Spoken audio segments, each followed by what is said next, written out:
سے زیادہ 28 شعر بھی کہہ دوں تو کم، وہ اگر ایک ایک شعر پہ بھی ہو جائے بات تو 3 گھنٹے تو اپنے گئے. لیکن آپ دیکھیں سبحان اللہ، آگے حضور کے دست مبارک تک چلتے ہیں. حضور کے دست مبارک سمجھتے ہیں نا، ہاتھ، حضور کے ہاتھ مبارک. ہاتھ میں جب کہتا ہوں نا کہ یہ برہان الہی ہیں، یہ دلیل الہی ہیں، تو قرآن کہہ رہا ہے ید اللہ فوق ایدیہم، یہ ہاتھ سرکار یا یہ محبوب تیرے نہیں رب کے ہیں. سبحان اللہ، ہے کہ نہیں؟ تو یہ جو ہاتھ ہے نا، اس دست مصطفیٰ کی شان سنو یار. بس ایک شان بیان کر سکتا ہوں، ٹائم نہیں ہے، پھر انشاءاللہ آئندہ کبھی زندگی رہی. اللہ، ایک صحابی ہیں حضرت قرصاوی رضی اللہ تعالیٰ عنہ، مسلمان نہیں ہوئے تھے، دیہات میں رہتے تھے مدینہ پاک سے باہر. آپ رہتے تھے اپنی والدہ اور خالہ کے ساتھ.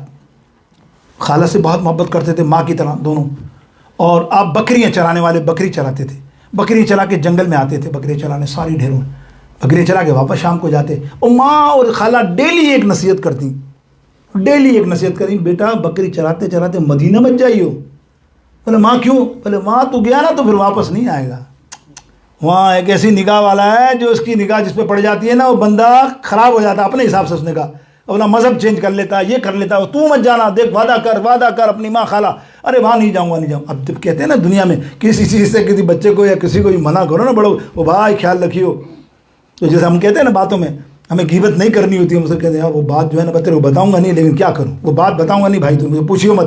آپ تو بھائی تجھے بتاؤ پیچھے میں بتانا نہیں بھائی، تجھے بتا نہیں سکتا وہ بات، تو بھائی تو نے تو پہلے ہی بتا دیا اس کو چسکا. تو وہ کہتے ہیں نا بچے کو کہ یہ نہیں کرنا، تو بچہ وہی دیوار پہ چڑھ کے وہ تار کو ہی جھیڑے گا ہوتی. تو وہ بھائی اس نے کہا میں تو جاؤں گا. اس نے ایک دن بکری چھوڑی حضور کے دربار میں، دیکھا سرکار کو دیوانہ ہو گیا. آئے یہ ہے میرے آقا جو منع کر رہی تھی اماں، یہ میرے آقا علیہ السلام. ایک دن دوسرے دن گیا، قدموں میں گر گیا، کلمہ پڑھ لیا، مسلمان ہو گیا، پکا سچا دیوانہ ہو گیا. اب ہوتا کیا تھا کہ جب وہ جاتا تھا نا تو ظاہر پورا دن بکریاں بے یار و مددگار، نہ چروانے کا معاملہ، نہ کھلانا پلانے کا. تو بکریوں کی حالت 2 دن کے اندر ایسے ہو گئی، بھوکی میں لاغر، تھن ون معاملہ، یہ وہ چہرے اترے ہوئے. جب رات شام کو گھر پہنچا تو اماں بولتی خالہ بولتی یہ کیا ہے، تو نے چرایا صحیح نہیں ہے بکریوں کو، کھلایا پلایا نہیں ہے، لگتا ہے ایسا تو نے توجہ نہیں تھی، سو گیا ہوگا، تو یہ کرا وہ. ماں بولے نہیں اماں ٹھیک ہے. نہیں یہ تو کچھ کر رہا ہے. دوسرے دن پھر یہی، نہیں تو کہاں جا رہا ہے، کس جگہ جا رہا ہے، یہ وہ نہیں یہ غلط ہے. وہ بہت ڈانٹا پھوٹا. بولے کل اگر تیری بکریوں میں اگر تازگی نہیں آئی نا، تو نے کھلایا پلایا نہیں تو اچھا نہیں ہوگا. اب وہ ماں اور خالہ نے روب سے بولا نا تو تھوڑا ڈر گئے، واپس آئے. لیکن کہتے ہیں نا کہ چسکا ہے نا بھائی، وہاں چھوڑا بکریوں کو واپس سرکار کے دربار میں.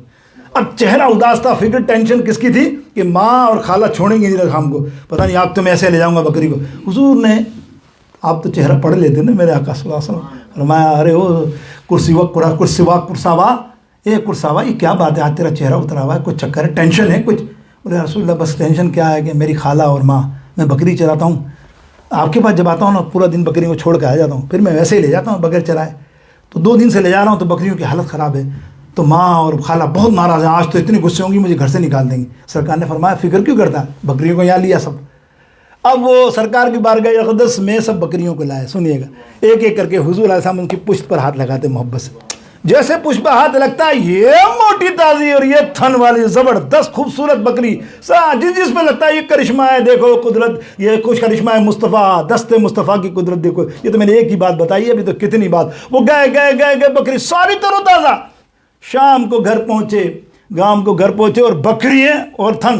ارے بیٹا آج تو نے کمال کر دیا، بیٹا چوم رہی، آج تو نے سعید دھویا ہے، آج تو نے بکریوں کو خوب کھلایا ہے. کوئی دوسری جگہ گیا ہے جہاں یہ بکریاں اچھی اور کوالٹی اور اعلیٰ ہو گئی ہیں، بتانا. بولے ماں وہی تو جگہ بتانے والا ہوں تجھے جہاں تو منع کرتی ہے نا، میں وہیں لے گیا تھا. بولے کہاں؟ بولے میرے مصطفیٰ علیہ السلام کے دربار میں. یہ ان کے دست شفقت ہے کہ ان کا ہاتھ لگا ہے اور میرے ساتھ یہ معاملہ ہو گیا ہے. میرے دوستوں بزرگ، اب دیکھیے ماں نے بولا اچھا ایسا نور والا، ایسا باکمال نبی، اب تو ہمیں لے جا تو اس کے پاس. بولا اماں صبح چلیں گے نا؟ بولے نہیں ابھی. دونوں خالہ اور ماں بولے اب ہمیں چین نہیں آئے گا بغیر دیکھے. جب لے کے جاتے ہیں نا، اللہ اکبر، وہ نور والا نبی، وہ نورانی شکل مبارک دیکھتی ہے نا دونوں مائیں، اور حضور کی باتیں سنتی ہیں، دیوانی ہو جاتی ہیں، پاگل مسلمان بھی ہو جاتی ہیں، اور کہتی ہیں ہم تو آپ کا دامن نہیں چھوڑیں گے یا رسول اللہ، آپ کتنے حسین ہیں. پھر اماں کو لے کے واپس آتا ہے نا، شاید حدیث پاک میں یہ الفاظ ہیں کہ جب دونوں کو لاتے ہیں نا تو دونوں اڑتے ہیں ماں پہ. سارے راستے حضور کی باتیں کریں، کیسے حسین ہیں، یا کیسی ان کی آنکھیں تھیں، کیسی ان کی زلفیں تھیں، کیا معاملہ ہے، کتنے حسین، کتنے نورانی ہیں. یہ عربی میں انہوں نے اشعار، یعنی عربوں میں ایک رواج ہے کہ خوشی ہو اچانک تو وہ شعر کہنا شروع کر دیں گے. دکھ ہو جائے، کوئی دکھ پہنچائے نا تو عربی آج بھی تمہیں دکان پہ جاؤ اور تم سے لڑ جائیں تو وہ شعر سن کر پڑھنا شروع کر دیں گے. واہ اس طرح. اب خیر عربی کے تو پورا باب ہے، 3-4-5 شعر ہیں جو لکھے ہوئے ہیں، لیکن میں آپ کو اردو میں ترجمہ سناؤں تو سنو گے نا کہ اب میری نگاہوں میں جچتا نہیں کوئی، اب میری نگاہوں میں جچتا نہیں کوئی، جیسے میرے سرکار ہے نا، بولو جیسے میرے سرکار ہیں نہیں، اور تم سا تو ہنسی آنکھ نے دیکھا ہی نہیں کوئی، یہ شان لطافت ہے کہ سایہ نہیں کوئی، بولو یہ شان. آخر کے اندر بس سوچو گے ابھی تو بہت سارا ذکر باقی ہے نا حضور کے جسم اطہر، حضور علیہ السلام کی شان بیان کر رہا ہوں صرف، ابھی تو میں جسم اطہر پہ کوئی نہیں کر سکتا. شیخ سعدی سے پوچھو کیا کوئی شان بیان کر سکتا ہے؟ کہہ رہا ہاں، سارے قلم توڑ لو، درخت سارے توڑو، دنیا کے جتنی کائنات ہیں نا اس کے درختوں کو توڑو، لکڑیوں کو بناؤ، پھر اس کے قلم بناؤ، پین سب کے لکڑیوں کا قلم بناؤ، اور سارے سمندروں کا پانی لو، اس کو دوات میں ڈال کے سیاہی بناؤ اور لکھتے جاؤ میرے آقا کی شان. ارے سیاہی ختم ہو جائے گی، سیاہی ختم ہو جائے گی، وہ درخت کی لکڑیاں قلم ختم ہو جائیں گے، میرے آقا کی شان پھر بھی کوئی بیان نہیں کر سکتے.